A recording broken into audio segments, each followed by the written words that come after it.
काल दिनांक 12 फेब्रुवारी रोजी संध्याकाळी 8 वाजेच्या सुमारास पश्चिम देवपूर पोलीस स्टेशनच्या हद्दीत कॉलनी परिसरामध्ये एका महिलेची मंगळसूत्र सोन्याची चेन स्नॅचिंग केल्याबाबतचा मेसेज संपूर्ण शहरामध्ये पास झाला। त्या अनुषंगाने यापूर्वीच माननीय पोलीस अधीक्षक श्री श्रीकांत देवरे यांनी शहरामध्ये व तसेच इतर पोलीस स्टेशनच्या हद्दीमध्ये ज्या प्रकारे चेन स्नॅचिंग होतात, बतावणीचे गुन्हे घडतात, तर त्यांनी सर्व पोलीस स्टेशन प्रभारी अधिकारी आणि स्थानिक गुन्हे शाखेचे अंमलदार अधिकारी यांना शहरामध्ये पेट्रोलिंग करण्याबाबत आदेशित केलेले होते। त्या अनुषंगाने स्थानिक गुन्हे शाखेचे पथक एक शहरामध्ये पेट्रोलिंग करत असताना त्यांना सुद्धा ही माहिती प्राप्त झाली। त्याचवेळी स्थानिक गुन्हे शाखेतील आमचे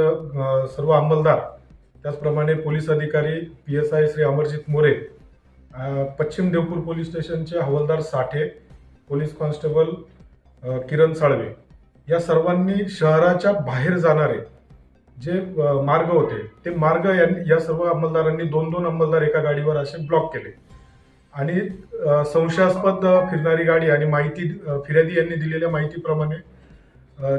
एक संशयास्पद गाडी आम्हाला दिसून आली। त्यानंतर 2 गाड्यांनी आपल्या पोलिसांच्या त्यांचा पाठलाग सुरू केला आणि पाठलाग त्यांच्या लक्षात आल्यानंतर की पोलीस आपला पाठलाग करतायत, त्यांनी त्यांचा गाडीचा स्पीड वाढवला व शहरातील वेगवेगळ्या रस्त्यांनी ते बाहेर पडण्याचा प्रयत्न करत होते।